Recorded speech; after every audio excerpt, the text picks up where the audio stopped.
的家乡，远渡过海洋，沿途风雨险阻，往心里放。看日月交换，欣喜和惆怅，眼睛就算迷茫，汗水会擦亮。收拾起行囊，把思念带上，人生在多波折，逆风而上，看笑泪交织，聚散多无常。只要有希望，就挺起胸膛。这天地茫茫，何处是我家乡？要让命运看我从来不投降。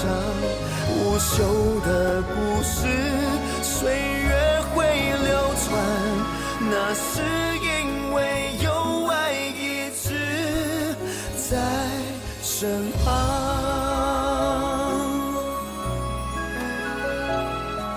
这里有希望，这就是家乡。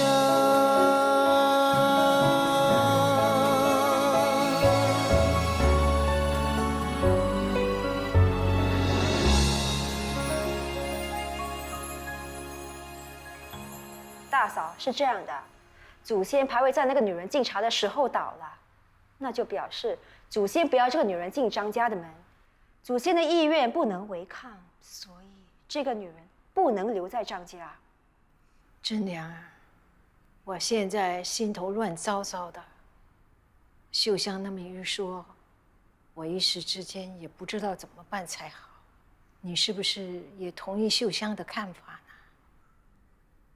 我不同意。明珠跟二叔是在乡下拜了堂才一起过来的，他们已经圆了房，有了夫妻之实。他们在乡下拜了堂也好，有了夫妻之实也罢，这些我都不管。我只知道那个女人在给祖先敬茶的时候，祖先牌位倒了，茶杯落地开花，很明显的，祖先根本就不想喝他这杯媳妇茶。阿妈、大哥和你也还没喝他这杯进门茶，要我承认他是张家的人，对不起，我办不到。二妹，我们不能以这种虚无缥缈的事而把它拒在张家门外。虚无缥缈，大嫂，你说这是虚无缥缈？祖先牌位无缘无故的倒下，这是千真万确，你看见我看见，连阿妈也被吓坏晕倒了。我思来想去，除了祖先显灵在告诫大家不能让这个女人进张家的门之外，我想不出其他的理由了。阿妈，你说是不是？我活到这把年纪，别说是没碰过这样的事，听也没有听过。秀香的话也不是完全没有道理，可是千里迢迢的把她带到南阳来，又不让她进门，再情再理，真的是说不过去。我什么都不担心，只担心会害了东恩。张家就只有东恩这个血脉了，就靠他延续香火。要是灾星降临，发生了不幸的事，到时我们怎么会有脸去面对列祖列宗啊？难道为了保这个女人，就不顾东恩的安危了吗？妈，不能让东恩有危险。东恩是我们张家的命脉，无论如何都要保住他。真娘啊，不如这样吧，你去跟他说，发生这样的事，我们大家心里都很不安。你请他在外面暂时住几天，我们会请神明问过祖先的意思，一切妥当之后，再让他进门。阿妈，大嫂是菩萨心肠，不忍心做坏人，这件事还是由我去办吧。你要好好的跟人家说，不要亏待人家，不要让人家觉得委屈，知道吗？知道了。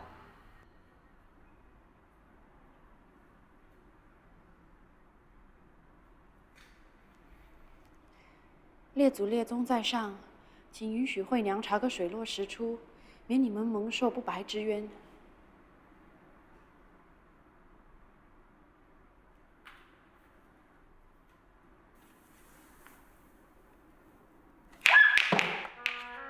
吓死人了！你以为有鬼钻出来抓你啊？不要在列祖列宗面前胡说八道。列祖列宗，对不起，对不起，你为什么躲在供桌下面啊？跟你一样，调查祖先牌位倒塌事件。你也觉得有古怪啊？难道你我相信我们的列祖列宗法力无边，还会不推自倒？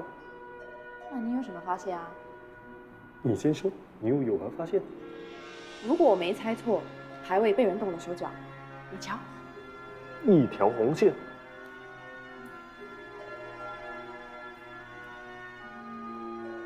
有人像扯木偶一样躲在供桌下面，这样一扯，我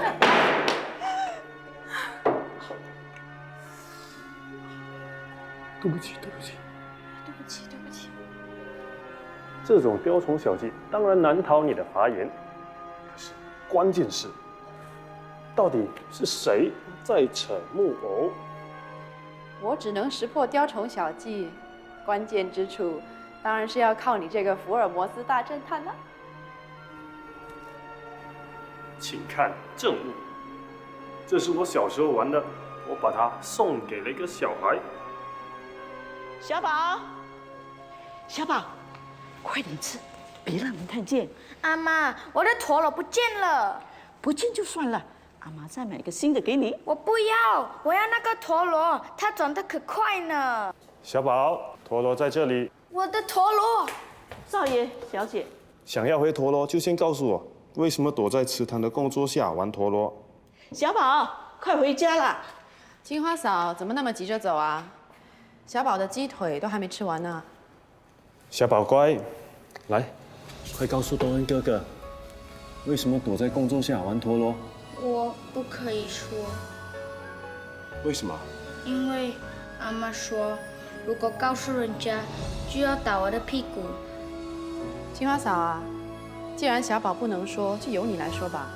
不过你在说之前最好想清楚，因为我娘娘已经什么都知道了。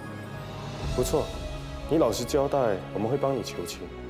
要是推得一干二净，你应该知道后果有多严重。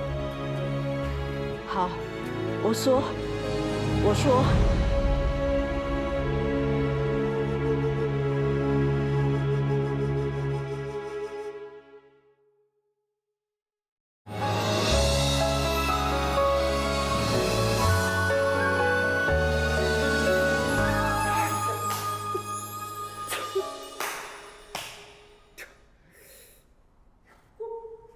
那么倒霉的啊！千里迢迢去娶一个那么不祥的女人过来。我知道了，一定是列祖列宗知道你跟着张天鹏眉来眼去，才会那么生气，才不肯喝你这杯媳妇茶。张天鹏，你让火车装的稀巴烂太便宜你了。应该找个杀猪的，先剥了你的皮，再一块块的割你的肉，让你死无全尸。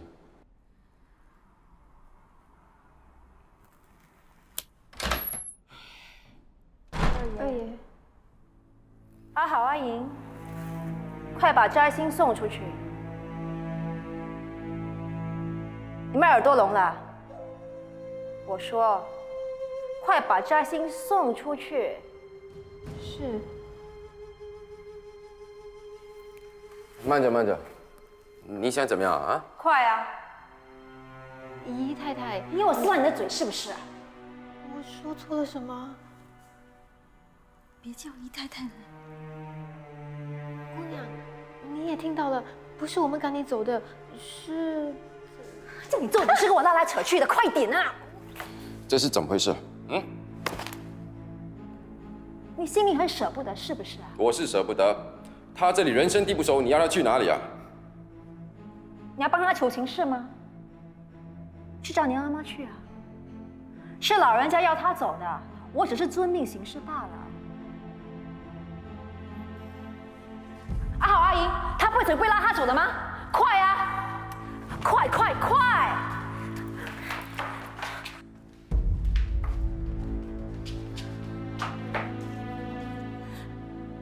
你真的要我走吗？现在要你走的是我阿妈，一进门就发生这种触霉头的事，你叫我怎么留你？你要我去哪里啊？你一踏出这道门，就跟张家没关系了。那去哪都行，都不关我们的事。你说是吗，二爷？你说怎么样就怎么样啊！是你娶过门，拍过堂，通过房的家事，你怎么忍心这么对我？你怎么可以这样对我？你给我睁眼看清楚，这里是南阳，什么时候让人家堂上来见女人撒野了？阿豪阿姨，给我拉出去！对。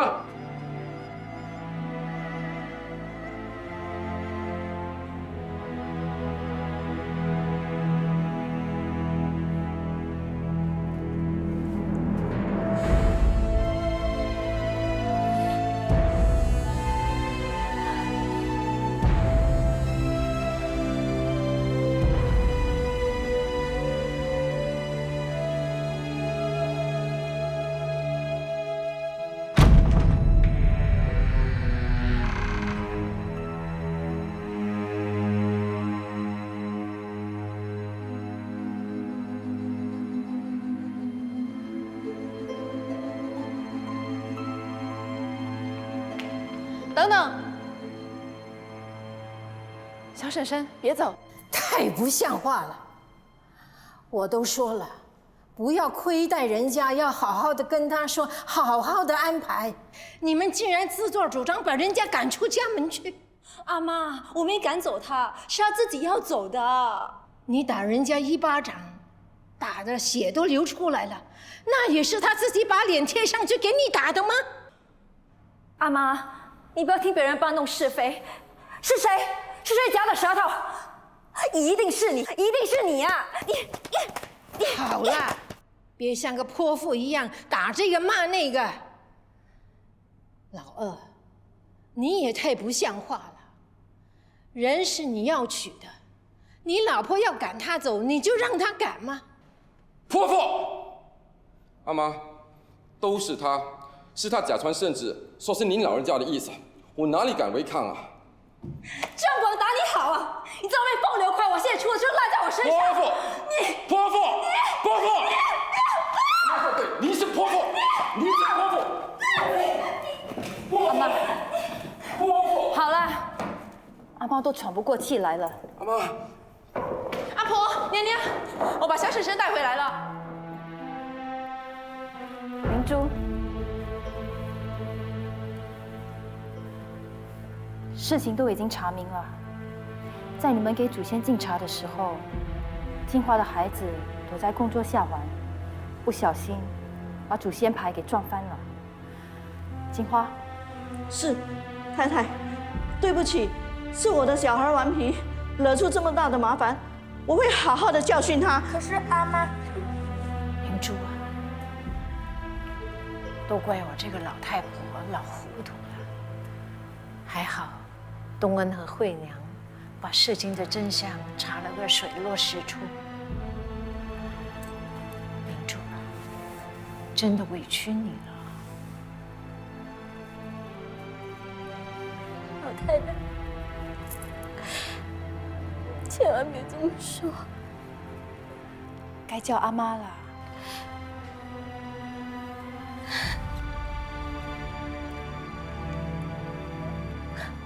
阿妈，阿叔，我来吧。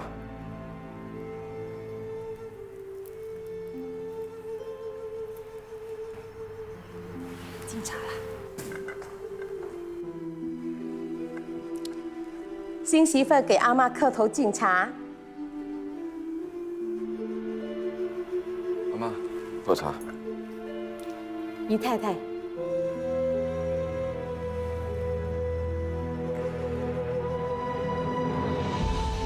阿妈，喝茶。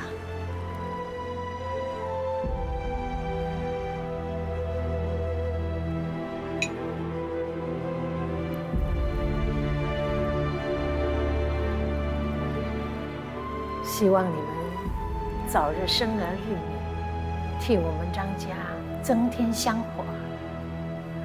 起来，正娘啊，她住的地方安排妥当了吗？都安排好了。二叔，我们这边还有空房间，就让明珠先住下，让她和阿妈聊聊乡下的事，好吗？嗯。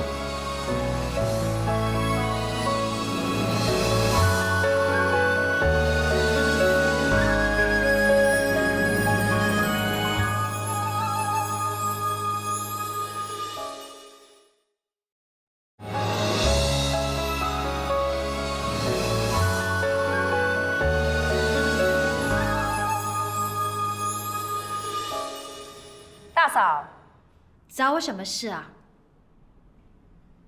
你到底得了他什么好处啊？我不明白你在说什么。我说，你到底得了白明珠什么好处？我没得到什么好处啊。那你为什么护着他？我有护着他吗？你让他跟你们住在一块儿，好护着他。你以为我不知道你心里想什么吗？如果我让他和你住在一起，你能保证不会再发生今天的事吗？我没护着他，我是护着你。否则我就不会压着东恩，不让他把金花的事告诉阿妈了。你知道金花，她把什么事都说出来了。他还敢胡说八道，都是他出了馊主意。你明知道是馊主意，你还让他恣意妄为？我一时气在心头嘛，我哪想那么多啊？对呀，一个人气在上头是会失去理智的。你现在明白我为什么让明珠住在我这了？阿妈的60大寿就快到了，我不希望家里再发生不愉快的事，否则我谁也不帮，谁也不护。你明白了吗？大家都是一家人了，你们只不过是隔一个院子。你想找明珠联络感情，那还不容易？谁要跟他联络感情啊？我看到你张脸就讨厌啊！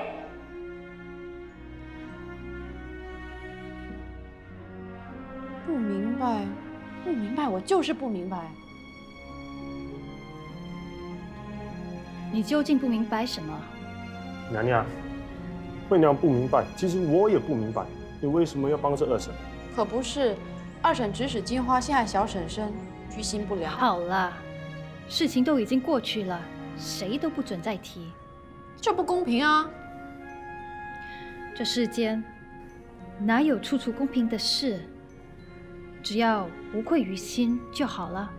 娘娘，你这句话不通，都不公平了，又怎么能无愧于心呢？对呀，自相矛盾。你们两个还真会同个鼻孔出气。好，就依你们俩所说的，把事情揭穿了又怎样？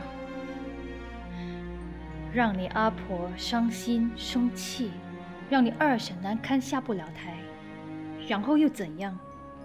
做事要权衡轻重，于事无补，两败俱伤的事能免就免。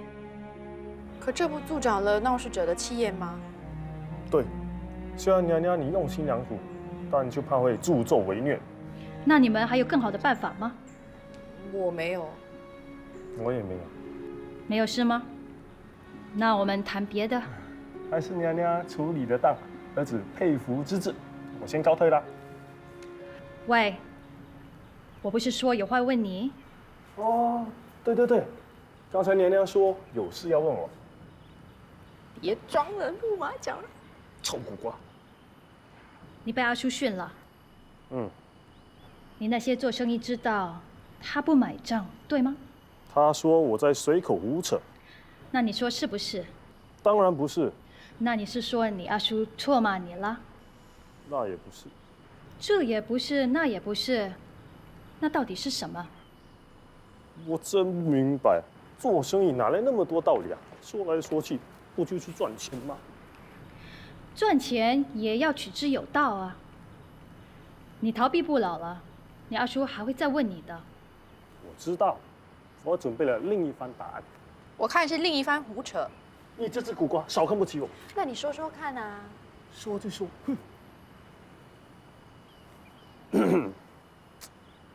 我觉得经商之道最重要是守承诺、讲信用。说一是一，说了一就不能反悔是二，说了二就不能说是三，说了3就不能说是4，说了4就不能说是5。正经点。华人商家重信用、守承诺，往往凭一句话就能做成一笔生意，但洋人商家却以契约彼此约束，一切遵照合约办理。如果是你做生意，你会怎么做？那还不简单？跟华商做生意就彼此互信，跟洋商做生意就非签契约不可。不对，不管是华商还是洋商，都应该签契约，因为华商也有不讲信用的奸商，洋商也有重视口头承诺的。问题是怎么分辨呢？我们既没有孙悟空的火眼金睛，所以最好的办法就是一视同仁，有了口头上的承诺，也要另签一纸契约，这样我们才能够确保万无一失。看你说的头头是道的，可是做生意的人不是你。为什么我不能做生意啊？因为我是女人啊。不错，可是娘娘你也是女人啊，但是你还是照样谈生意做生意，所以我被人家笑说是老客女啊。我嫁给你阿叔那一年都已经27岁了，难道你要像我吗？我不要，我一辈子都不嫁。这由得了你？婚姻大事，父母之命，媒妁之言。我才不要像小婶婶，要我嫁谁就嫁谁。你要我用针缝住你嘴巴吗？我叫你绣的鞋绣完了没有？还没有。那还不回去把它绣完？哦，绣漂亮点，那可是嫁妆。乌鸦嘴！娘娘，我打听了那彩礼章。哎，到我房里说。娘娘，绝对不能让惠娘嫁给那查理章。为什么？那查理章不是什么好东西。何以见得？他满嘴洋文，穿着打扮像个洋人，一脸邪里邪气的，看上去好极有限。你怎么可以单凭外表来否定一个人呢？娘娘，相由心生啊！再说，我也不只是凭外表就否定他。我打听过了，新州当地的商家对他没有好感，说他年纪虽轻，却心狠手辣，最厉害借洋人之力来铲除竞争对手。有好几个商家都被他害得倾家荡产。可是你阿叔好像很希望惠娘结这门亲。娘娘，你要告诉阿叔，绝对不能让惠娘嫁给这个人。我了解惠娘，她绝对不会喜欢查理章的。再说，惠娘的幸福要紧啊。你看你啊，紧张什么？八字都还没一撇呢。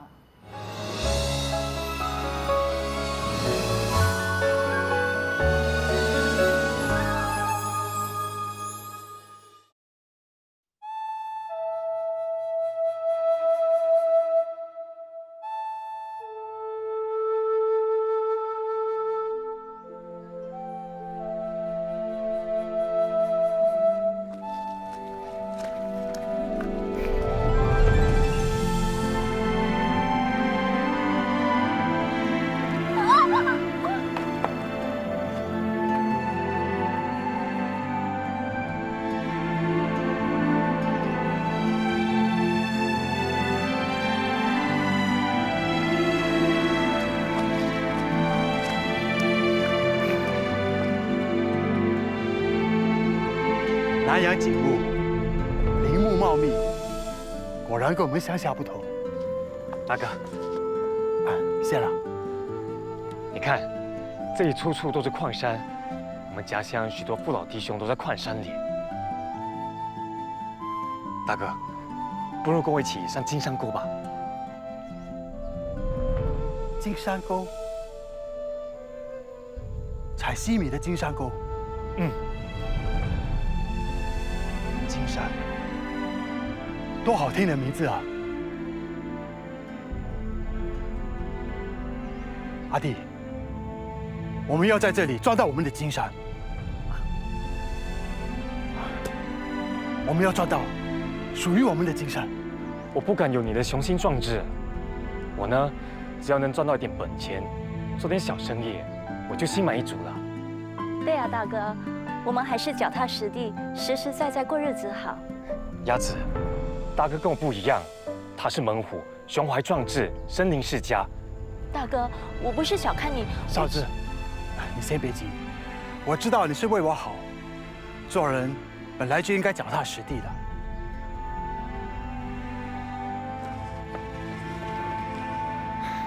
没水了，树林有条小河，河水清得很，我去拿水。哎，不用了，你不是说快到了吗？天气那么热，不喝水会中暑的。阿弟，你陪嫂子吧，我去拿水。大哥，你手伤没好啊？早就没事了。树林有野猪，当心一点啊！野猪的头没我的拳头硬。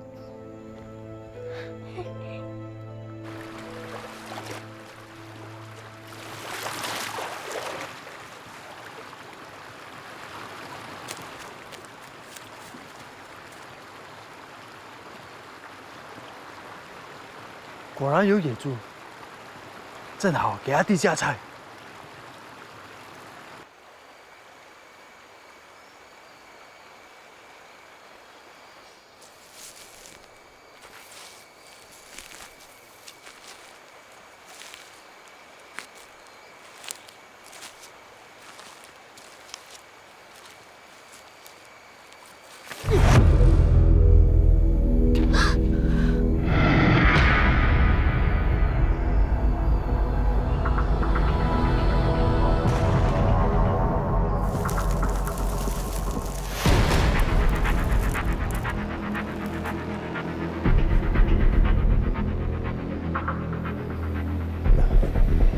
抱歉，我以为是野猪，不好意思。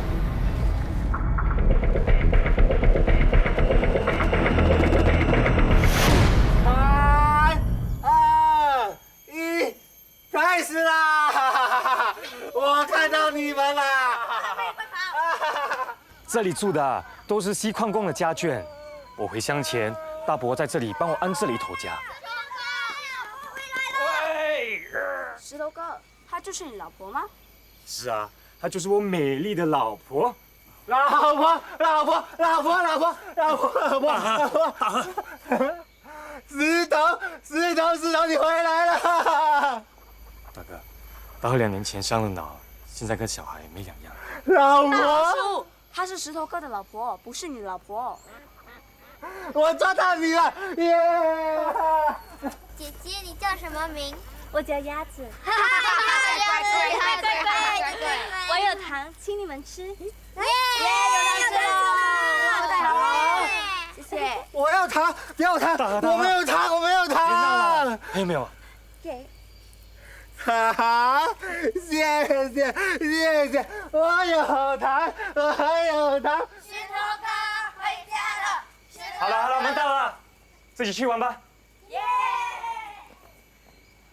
我们到家了。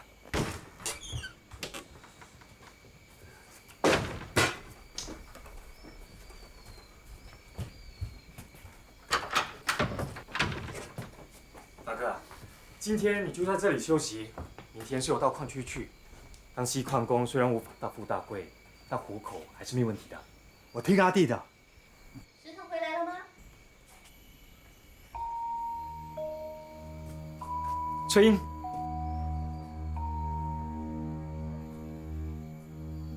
今天怎么没去企鹅廊啊？我今天有一点不舒服。啊，对了，让我来介绍，她就是我刚从坦山过来的妻子鸭子。大哥，这位是我在南来的船上结拜的好兄弟天鹏大哥。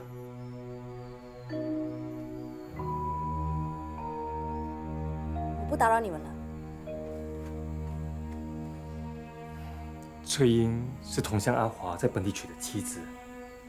1年前，矿区出了意外，经商过崩塌，阿华不幸丢了命。翠英年纪轻轻就成了寡妇。她好可怜哦。村里其他人应该快从流浪河回来了。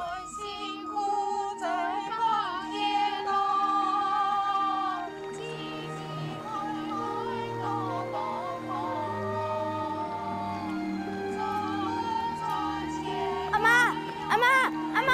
哎，怎么了？石头哥回来了！石头回来了！石头回来了！哎，石头回来了！我们赶快赶回家啊！你们托我带回乡的东西，我都带到了。啊，这些东西是你们家里托我带过来给你们的。春安嫂，这是你的。春恩嫂，麻烦你了，谢谢你啊，石头。不用，春荣姐，这是旺来哥家里的。还有啊，旺妈说这是旺来哥最爱吃的酱菜，交给你。谢谢，阿平，你的。谢谢。没有大河的吗？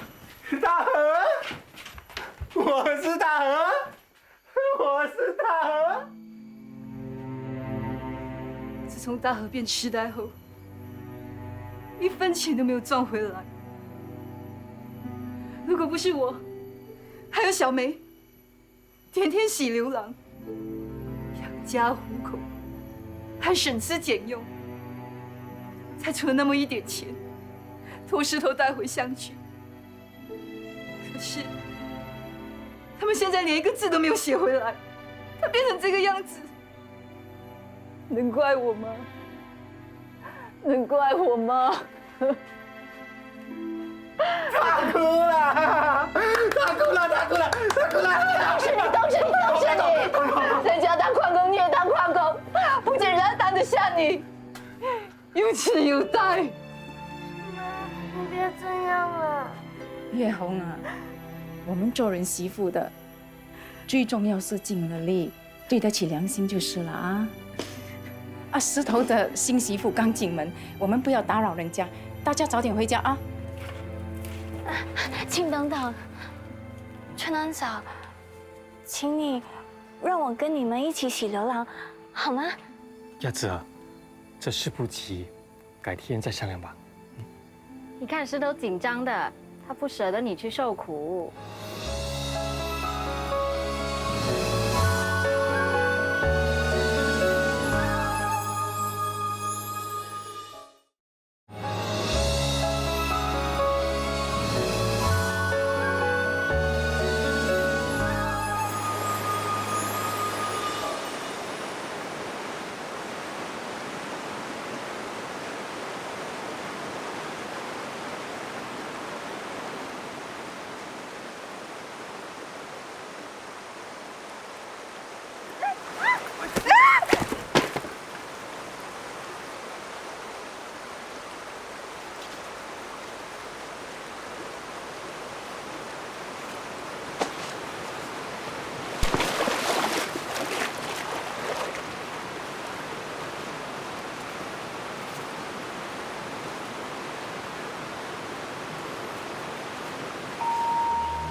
有事？有事吗？你会死在这里，别留下来。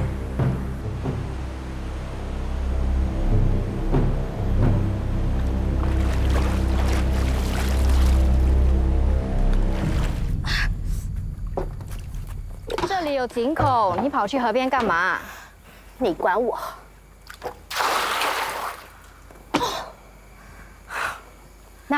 拿去给石头。你见到他的新媳妇吗？还挺好样的。他好不好样，关我什么事啊？什么新媳妇、旧媳妇，我才懒得看。你要你自己去。我叫你去，你就去。石头带了个结拜哥哥来，也是客家人，听说要来锡矿厂找工作。我看他还蛮顺眼的。顺眼又怎样？还不是个锡矿工。当锡矿工有什么不好的？有多少人是靠当锡矿工来养家活口的？我要不是嫁给锡矿工，会年纪轻轻就当寡妇。这是命，命中注定的事，是没得怨的。我当初要不是嫁来这里，就不会有这样的命。那你是在怨我了？唉，怨吧怨吧，是我让你嫁给阿华的，你怨我，我也只好认了。反正我里外不是人，谁怨你了？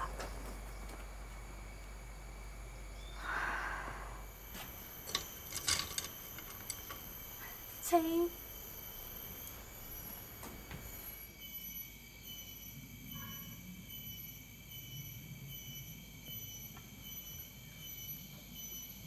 给你们吃的。谢谢。大哥，怎么在这里？进去吃饭啊！来，翠英，翠英拿菜过来给我们吃。谢谢你啊。不用。川嫂也给我们一些烤番薯，说啊，给新媳妇吃的。大哥吃饭。大哥吃饭。哎，吃饭吃饭。来，大哥。阿弟，谢谢。大家是客家人，别这么客气。来，多吃一点。够了。吃完饭帮我劝劝他。大哥，你也帮我劝他。劝他。好，我都劝。嫂子，你先说。这里的客家女子都去洗牛郎帮补家用，这我在家乡就听说了。我是客家女子，也是锡矿工的妻子，我去洗牛郎是天经地义的事，可是石头就是不让我去。阿弟，这就是你不应该了。可不是，大哥都那么说了，明天一早我就跟春丹嫂去洗牛郎。大哥啊，你先听我说，当牛郎女真的很辛苦的，她们一早就要出门，到有细苗的河边，用牛郎淘洗细米，从早到晚要弯着腰泡在水里面。你知不知道，很多牛郎女因为这样，连腰都直不起来，一辈子要驼着背过日子，还染了一身的风湿。我吃得起苦。我知道你吃得起苦，是我不要你吃苦。你是锡矿工，难道就不辛苦吗？我也不希望你那么辛苦啊，所以我才希望能帮你赚钱，有了钱就可以像你说的做点小生意，从小生意做成大生意，风风光光回乡去。如果你都不让我帮你完成心愿，我才真的辛苦呢。鸭子，你们啊，真是公说公有理，婆说婆有理。我真的不知道应该帮谁。我看这样吧，夫妻本来就应该同甘共苦。嫂子一心想帮阿弟，合情合理。但嫂子你也要知道阿弟的苦心。如果你去当牛郎女，一定要以身体为重，能负荷得了就洗多一点细米，疲累了就休息。俗话说，留得青山在，不怕没柴烧。身体垮了，就什么都没了。你们就这么小两口，不差一口饭吃，你们同意大哥的说法吗？我同意。阿弟，听大哥的。那明天一早你上矿山，我跟春丹嫂去洗牛郎，我们一起为将来努力。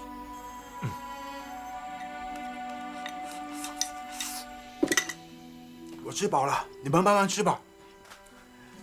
屋外凉快，这么晚我就睡在外头。大哥，怎么能让你睡在屋外呢？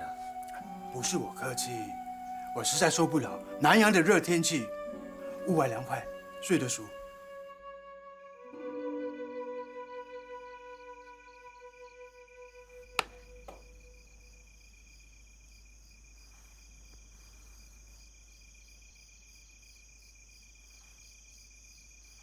看见阿弟夫妻如此恩爱，我真为他们开心。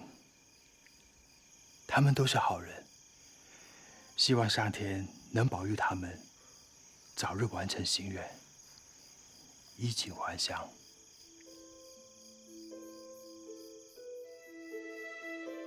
从唐山来到南阳，已有一段日子了，我还是感到前路茫茫，毫无方向。不过，我一直谨记在心，绝不能辜负明珠小姐。不知道明珠小姐，她现在怎么样了？她是否跟我一样，看着同一轮明月？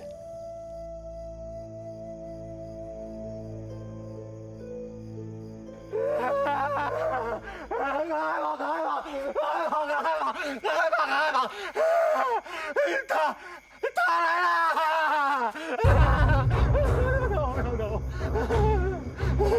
我走。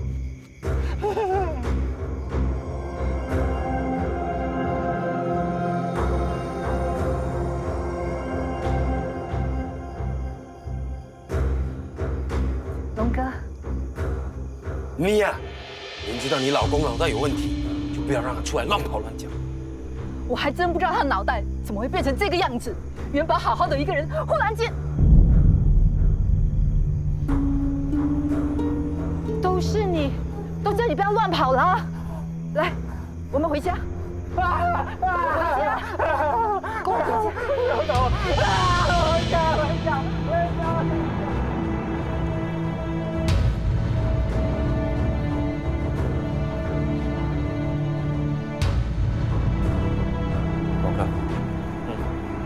你回来了，老婆呢？有没有跟你一起回来啊？有，那还不叫他出来给龙哥看一看？我不必了。石头，谁来啦？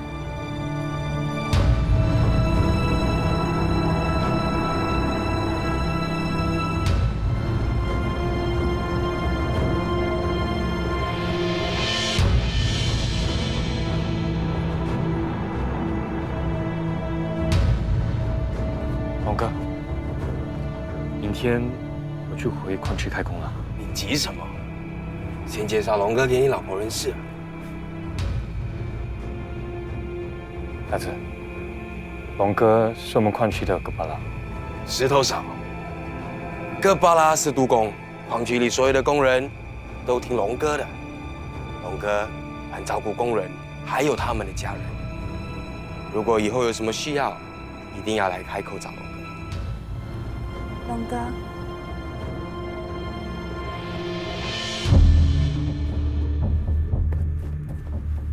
龙哥，天门兄是我的结拜兄弟，刚从坦山过来，他想在矿区工作，请龙哥给个机会。叫龙哥。龙哥，明天带他去矿区。谢谢龙哥。我不喜欢这个人，他看人的眼神让人觉得很不舒服。这个人是土皇帝，杀入为妙。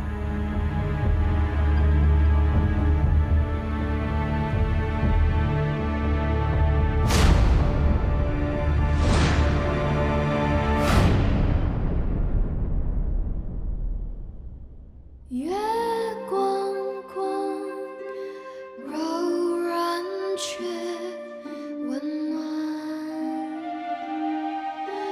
让幸福绽放。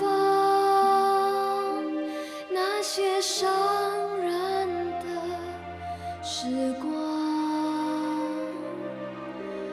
都锁进